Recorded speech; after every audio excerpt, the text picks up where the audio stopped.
وأحسن منك لم تر قط عيني وأجمل منك لم تلد النساء خلقت مبرأ من كل عيب خلقت مبرأ من كل عيب كأنك قد خلقت كما تشاء كتاب أنزلناه إليك مبارك ليدبروا آياته وليتذكر أولو الألباب۔ یہ کتاب برکت والی ہے جسے ہم نے آپ کی طرف نازل فرمایا ہے تاکہ دانش مند لوگ اس کی آیتوں میں غور و فکر کریں اور نصیحت حاصل کریں۔ اللہم صلی علی سیدنا محمد وعلی آل سیدنا محمد بعدد کل ذرۃ مئۃ الف الف مرۃ۔ سامعین و ناظرین کرام، السلام علیکم ورحمۃ اللہ وبرکاتہ۔ سامعین کرام، سورہ قاف آیت 1 سے 2 حصہ سوم۔ آج کا موضوع، کیا ہم نے آخرت سے رخ پھیر کر دنیا کی طرف کر لیا ہے؟ اس کے ساتھ آج کے سبق کا آغاز کرتے ہیں۔ سب سے پہلے گزشتہ سبق کا اعادہ ہوگا۔ بسم اللہ الرحمن الرحیم۔ اللہ کے نام سے شروع جو نہایت مہربان ہمیشہ رحم فرمانے والا ہے۔ قاف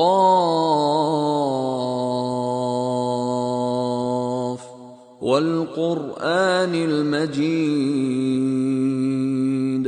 قاف حقیقی معنی اللہ اور رسول صلی اللہ علیہ وآلہ وسلم ہی بہتر جانتے ہیں، قسم ہے قرآن مجید کی۔ بل عجبوا ان جاءهم منذر منهم فقال الكافرون هذا شيء عجيب۔ بلکہ ان لوگوں نے تعجب کیا کہ ان کے پاس انہی میں سے ایک ڈر سنانے والا آ گیا ہے، سو کافر کہتے ہیں یہ عجیب بات ہے۔ سامعین کرام، سورہ قاف آیت نمبر 1 سے آج کا سبق ہے، اور آج اس سلسلے کا تیسرا حصہ ہے۔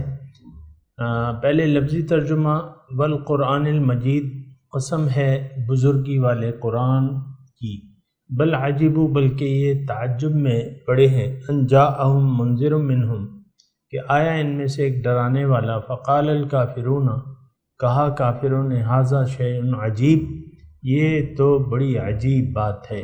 سامعین کرام، انسان اگر اپنے آپ کو نہ پہچانے تو پھر یہ مشکل میں پڑ جاتا ہے۔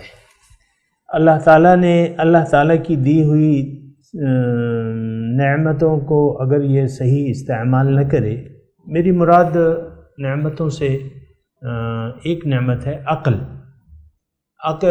انسان اگر عقل و سماعت سے کام نہ لے تو پھر بھی اس کے لیے بہت مشکلیں کھڑی ہو جاتی ہیں۔ کیوں کہ اس کی عقل محدود ہے، ظاہری عقل محدود ہے، اور یہ صرف محدود ہے ظاہر تک۔ تو اب انسان کا جو مقصد حیات ہے وہ تو ظاہر نہیں ہے۔ ایک بات، چھوٹی سی بات یہ ہے کہ انسان کا مقصد حیات ظاہر نہیں ہے، اس کا تعلق ظاہر سے نہیں ہے، اس کا تعلق باطن سے ہے۔ باطن اس کی سوچ اور سمجھ اور دسترس سے باہر ہے۔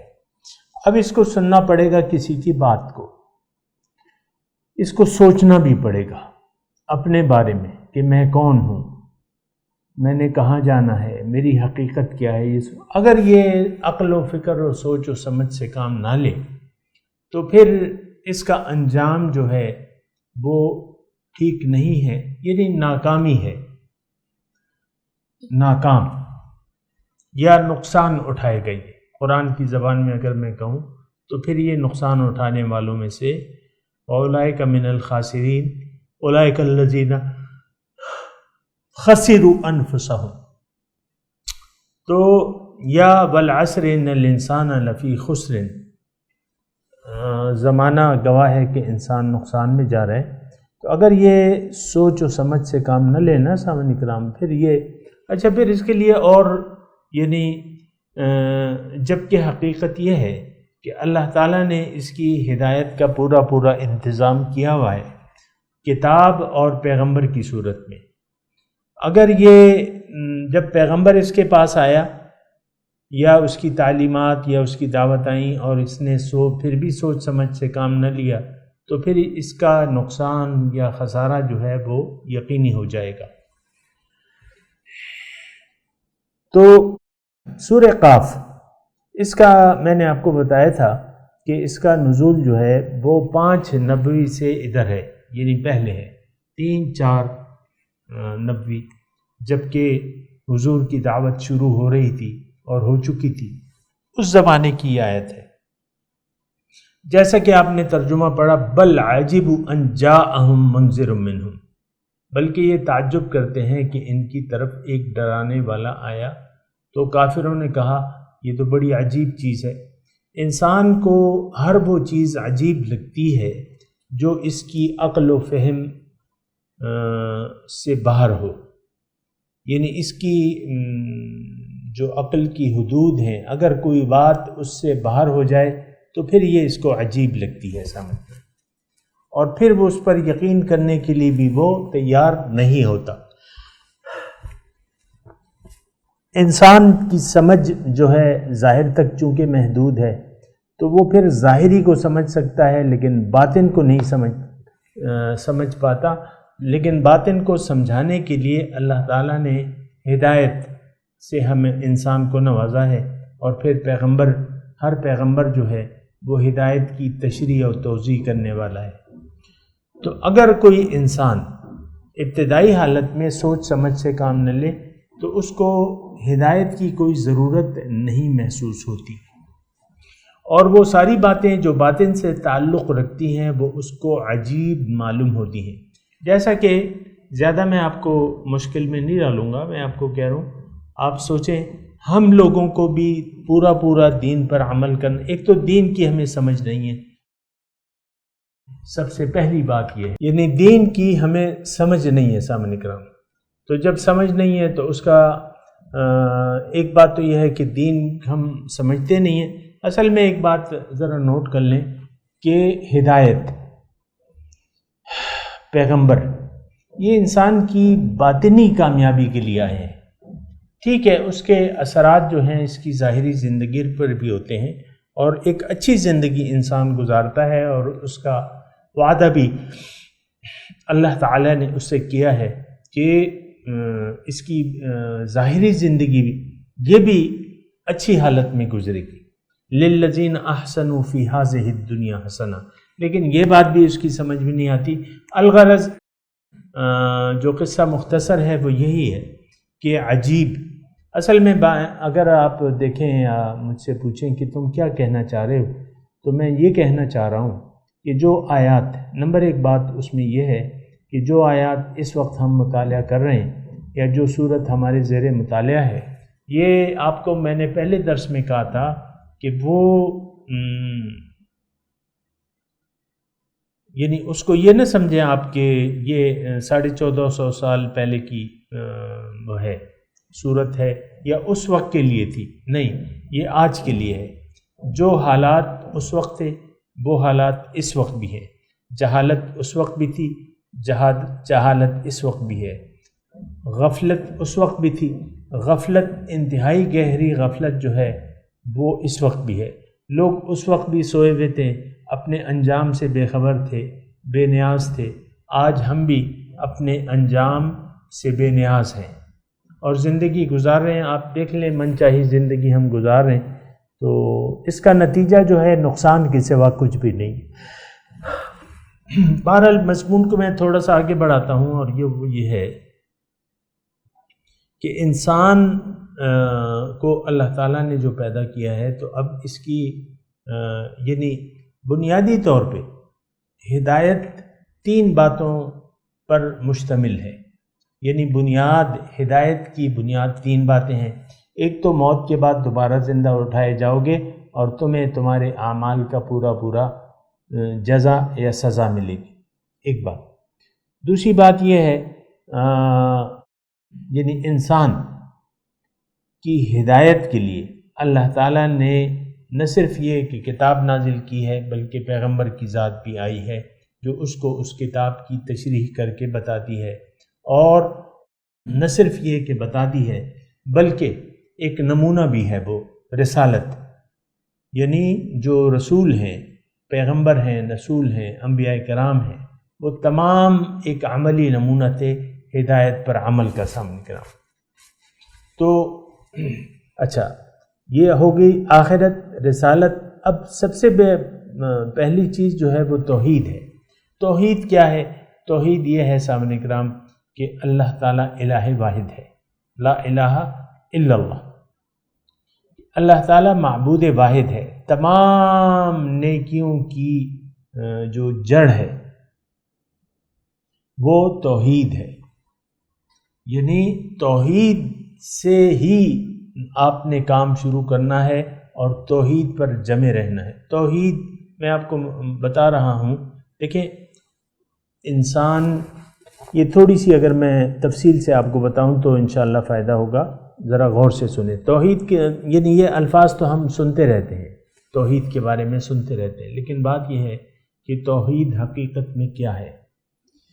دیکھیں اللہ تعالیٰ نے انسان کو پیدا کیا ہے اور ایک خاص مقصد کے لیے، وہ مقصد کیا ہے؟ آخرت کی کامیابی اور اللہ کا تقرب الی اللہ۔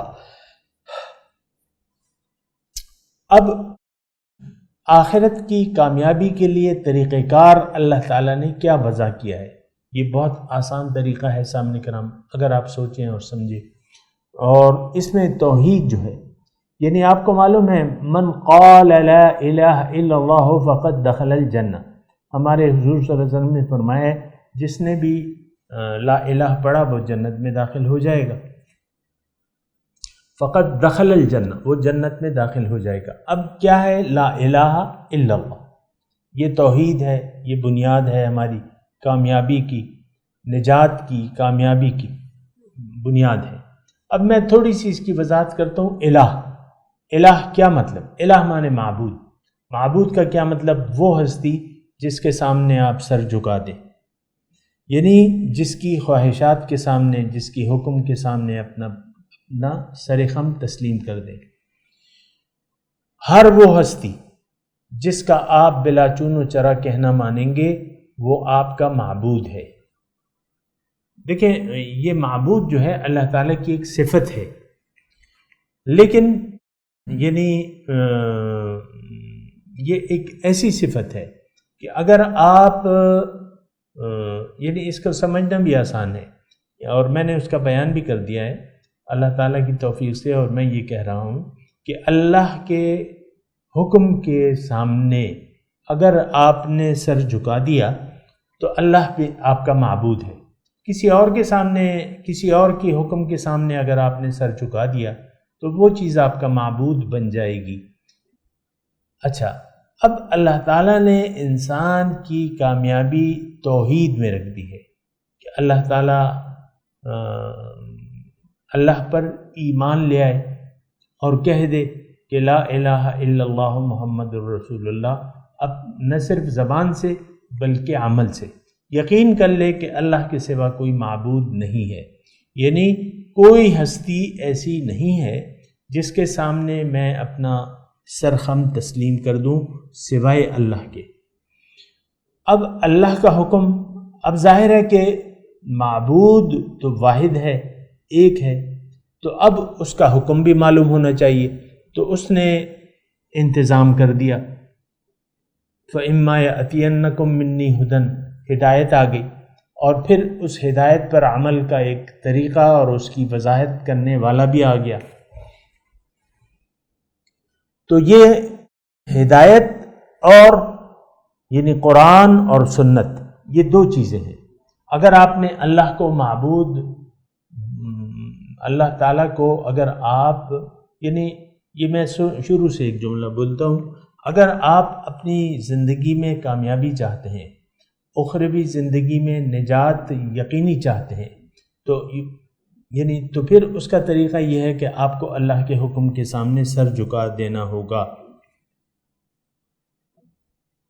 اور یہاں رک کے میں آپ کو یہ ایک آیت آپ کے ساتھ شیئر کروں گا کہ بلا من اسلم وجہہ للہ وہو محسن فلہ اجرہ عند ربہ ولا خوف علیہم ولا ہم یحزنون، جس نے بھی اپنا سر جھکا دیا اللہ کے سامنے اور یہ اس میں مخلص بھی ہے، اس کے لیے اجر ہے۔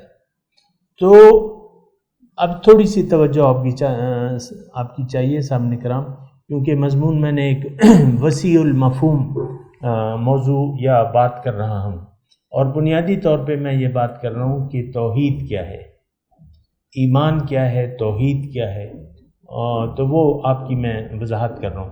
تو میں آپ کو یہ کہہ رہا ہوں کہ اللہ تعالیٰ نے انسان کو پیدا کیا، توجہ، اللہ تعالیٰ نے ہمیں پیدا کیا اور ہمیں یعنی ہمیں اختیار بھی دے دیا کہ جو مرضی آئے کرو، جس طرح مرضی آئے زندگی گزارو، زندگی گزارنے کا اختیار بھی دے دیا۔ دیکھیں انسان آیا ہے اور اس دنیا میں اس نے زندگی گزارنی ہے اور اللہ تعالیٰ نے اسے اختیار دے دیا۔ دیکھیں دیگر تمام مخلوقات جو ہیں وہ مجبور ہیں، اس کی میں تفصیل میں نہیں جاتا، ہر مخلوق جو ہے وہ مجبور ہے اپنا وہ کام کرنے پہ، یعنی اپنا مقصد پورا کرنے کے لیے جو اس میں ڈیٹا اللہ تعالیٰ نے بھر دیا ہے اس کے مطابق عمل پہ مجبور ہے۔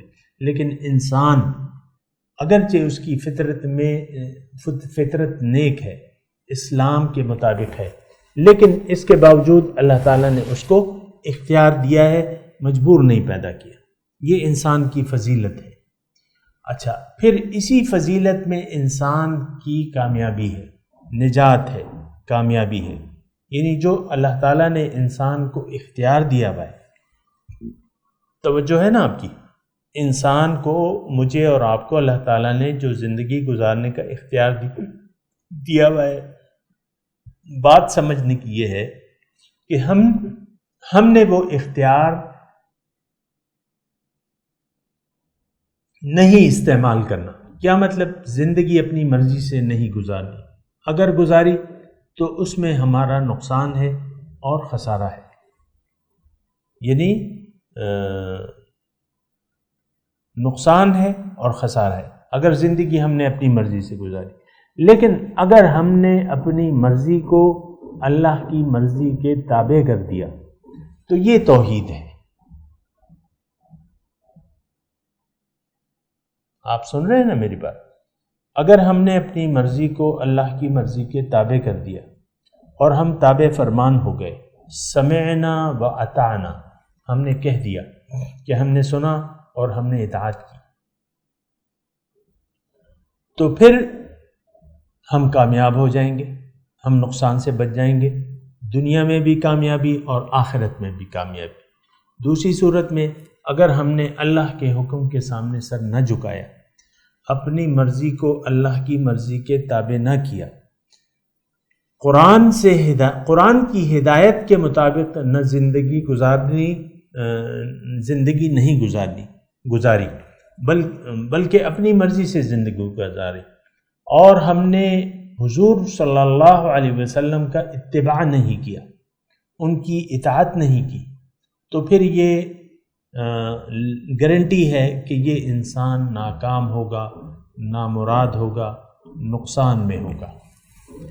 تو جب ایسی صورتحال آ جاتی ہے سامنے کرام کہ یعنی یہ ہمیں پتہ چل گیا، دیکھیں یہ توحید ہے، اصل توحید میں نے آپ کو بتا دی کہ اقرار باللسان کی زبان سے ہم اقرار کر لیں کہ بھئی اللہ کے سوا کوئی معبود نہیں ہے، اور دل سے بھی یقین کر لیں، اور پھر اللہ کو منزل بنا کے، آخرت کو ترجیح بنا کے اللہ کے راستے پر قرآن کی ہدایت کے مطابق اور حضور کے طریقے کے مطابق زندگی گزارنا شروع کر دیں، تو یہ گارنٹیڈ ہے سامعین کرام، پھر کوئی شک و شبہ نہیں ہے۔ لیکن اگر ہم نے ایسا نہیں کیا تو پھر یہ ہے کہ مسائل کھڑے ہو جائیں گے، بہت زبردست مسائل کھڑے ہو جائیں گے، کیونکہ آپ نے باطن سے انکار کر دیا، حق سے انکار کر دیا۔ اب یہ ہے کہ آپ کی عقل تو پہلے بھی تابع تھی ظاہر کے، اور اس کی سمجھ میں ظاہر کے علاوہ کچھ آتا نہیں تھا۔ اللہ تعالیٰ کی صفات کو نہ آپ مانتے ہیں، نہ اس کی آپ قدرت کو مانتے ہیں، نہ اس کی صفات کو مانتے ہیں۔ اب جو بات پیغمبر پیش کرتا ہے صلی اللہ علیہ وسلم، تھوڑی توجہ سے، اب جو بات پیغمبر پیش کرے گا اس کے بارے میں اب آپ تعجب کریں گے۔ دوبارہ میں یہ جملہ کہتا ہوں، اگر آپ دنیا دار ہیں، اگر آپ ظاہر پرست ہیں، اگر آپ کی منزل اللہ نہیں ہے، اگر آپ کی ترجیح آخرت نہیں ہے، تو اب آپ دنیا دار ہیں۔ اب جو بات بھی کہی جائے گی قرآن سے، جو دعوت قرآن کی پیش کی جائے گی، جو رسول دعوت پیش کرے گا، یا آپ کو جو بھی ہدایت یا جو آپ کو پیغام دے گا، تو اس کے بارے میں آپ تعجب کا شکار ہو جائیں گے، کیونکہ آپ کی نظر تو ظاہر پہ ہے، حق پہ تو ہے نہیں، یعنی اللہ کے کمال سے آپ واقف نہیں ہیں کہ اللہ تعالیٰ کے کیا کمالات ہیں۔ آپ اللہ کو معاذ اللہ اپنے حیثیت سے سوچیں گے کہ اللہ تعالیٰ ایسا ہے، ایسا ہے، ایسا نہیں ہے، ایسا ہے، تو پھر مسائل کھڑے ہو جائیں گے۔ سامنے کرام میں آپ کو یہ بات بتا رہا ہوں وضاحت سے۔ تو پھر تعجب کی میں بات کر رہا تھا، آپ کو پھر تعجب ہوگا۔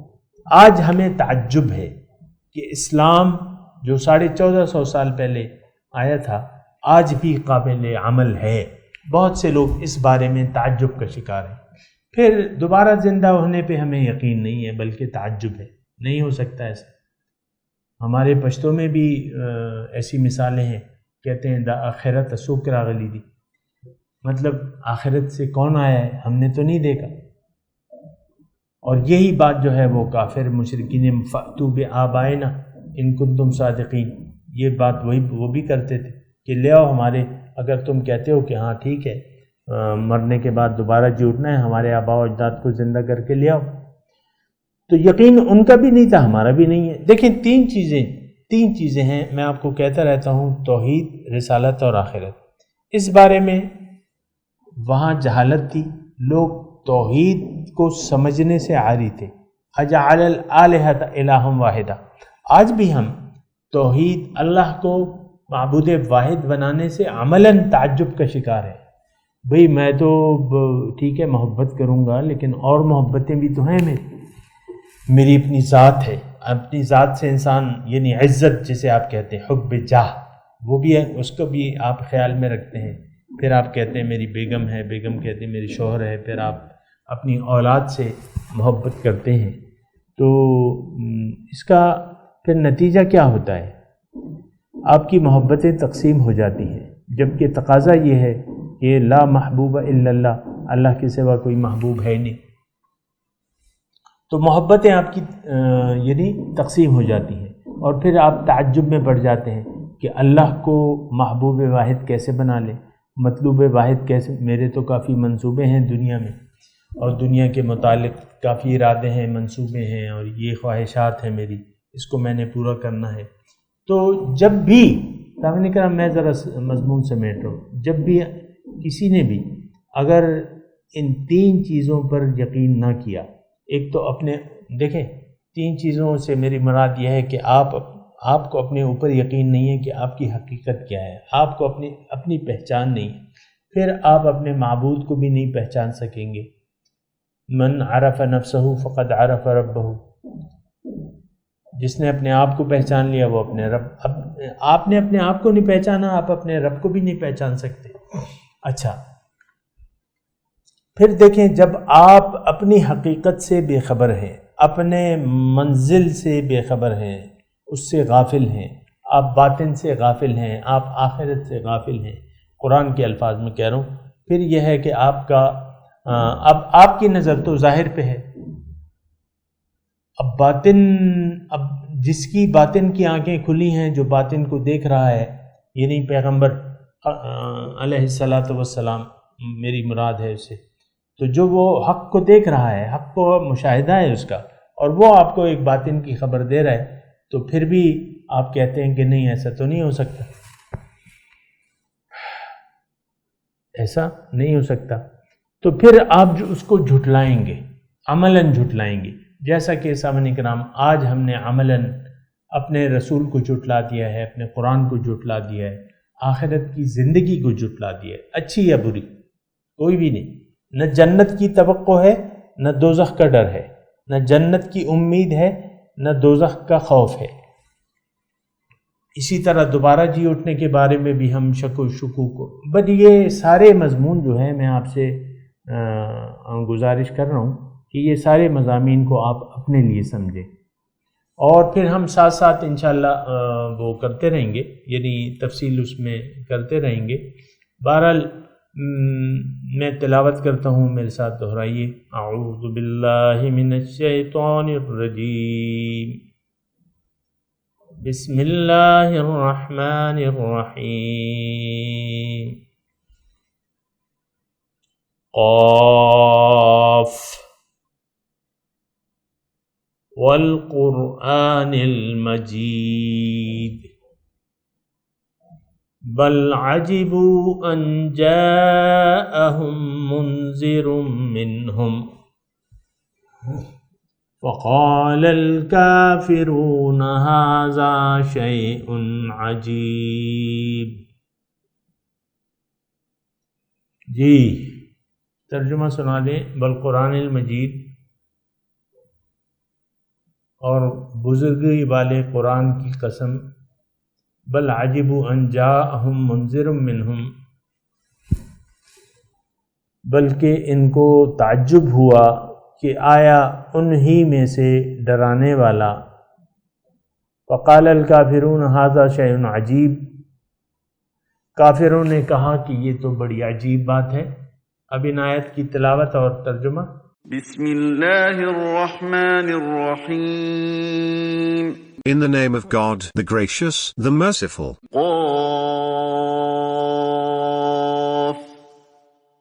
والقرآن المجید By the glorious Quran.